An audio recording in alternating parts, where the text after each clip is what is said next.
saya Solo Putra Proses. Saya Ciatur Dureng.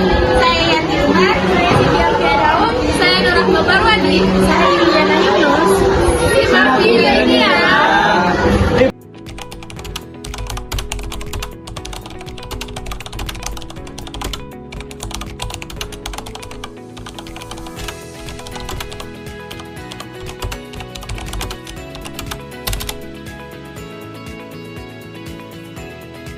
Iman adalah dasar utama dalam kehidupan seorang muslim.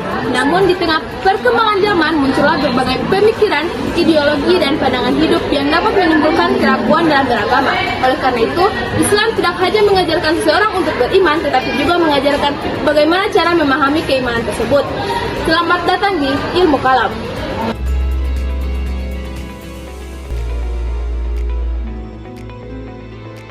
Pengertian ilmu kalam. Ilmu kalam adalah ilmu yang membahas akidah atau keimanan dalam Islam dengan menggunakan dalil nakli, yaitu Al-Quran dan hadis, serta dalil akli, yaitu akal dan logika. Ilmu ini berfungsi untuk menjelaskan, membela, dan mempertahankan akidah Islam dari berbagai pandangan yang menyimpang. Dengan kata lain, ilmu kalam membantu umat Islam memahami keyakinan secara rasional tanpa meninggalkan wahyu.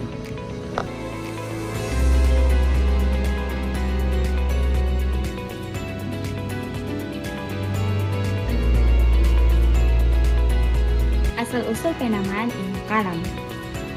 Istilah kalam secara bahasa berarti perkataan atau pembicaraan. Ilmu ini dinamakan ilmu kalam karena banyak membahas persoalan kaidah melalui dialog, diskusi, dan perdebatan ilmiah.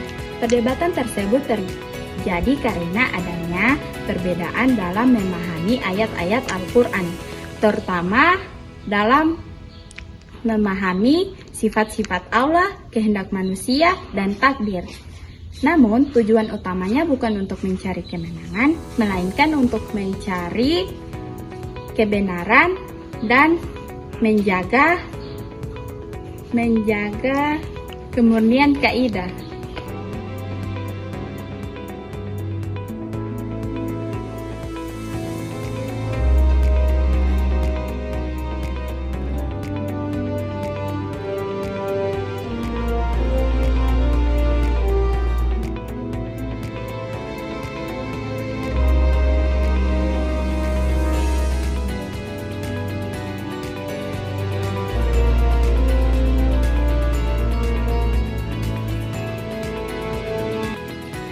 Ilmu kalam muncul pada masa awal perkembangan Islam, ketika umat Islam mulai berinteraksi dengan budaya dan pemikiran luar, seperti filsafat Yunani dan agama lain. Interaksi ini memunculkan berbagai pertanyaan, antara lain, apakah manusia memiliki kebebasan kehendak? Bagaimana sifat-sifat Allah? Apakah akal lebih utama daripada wahyu? Untuk menjawab pertanyaan tersebut, para ulama mengembangkan ilmu kalam sebagai benteng akidah Islam. Terima kasih.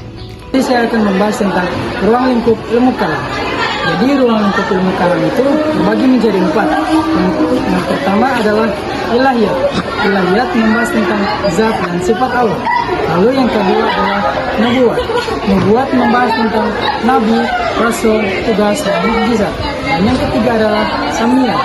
Samiyat membahas tentang hal gaib, yakni seperti akhirat, surga, neraka, malaikat, dan kitab. Dan yang keempat dan terakhir adalah iman dan amal.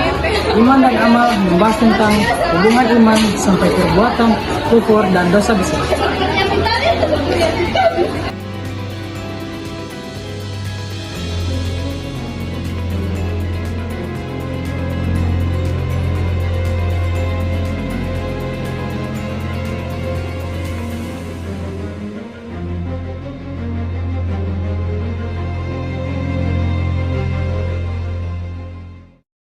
Aliran-aliran dalam ilmu kalam. 1. Ahlussunnah wal Jamaah merupakan aliran yang berpegang teguh pada Al-Quran, hadis, dan pemahaman para sahabat. Aliran ini menyeimbangkan akal dan wahyu. 2. Mu'tazilah, aliran yang sangat mengutamakan akal dalam memahami akidah. Mereka menekankan keadilan dan kebebasan manusia, namun terkadang mendahulukan akal daripada wahyu. 3. Asy'ariyah, didirikan oleh Imam Abu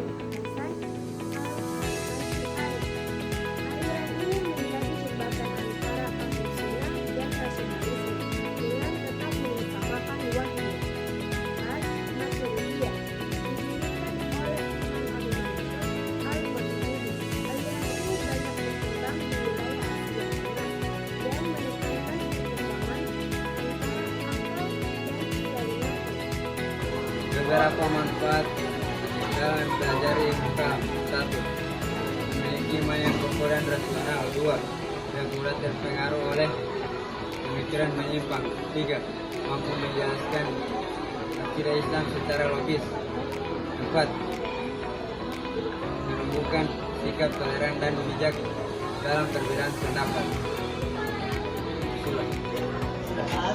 Ilmu kalam mengajarkan bahwa keimanan tidak cukup hanya diyakini, tetapi juga dipahami dan dijaga dengan akal yang sehat dan dalil yang kuat. Umat Islam dapat menghadapi tantangan zaman tanpa kehilangan jati diri keimanannya. Semoga materi ini bermanfaat bagi kita semua. Wassalamualaikum warahmatullahi wabarakatuh.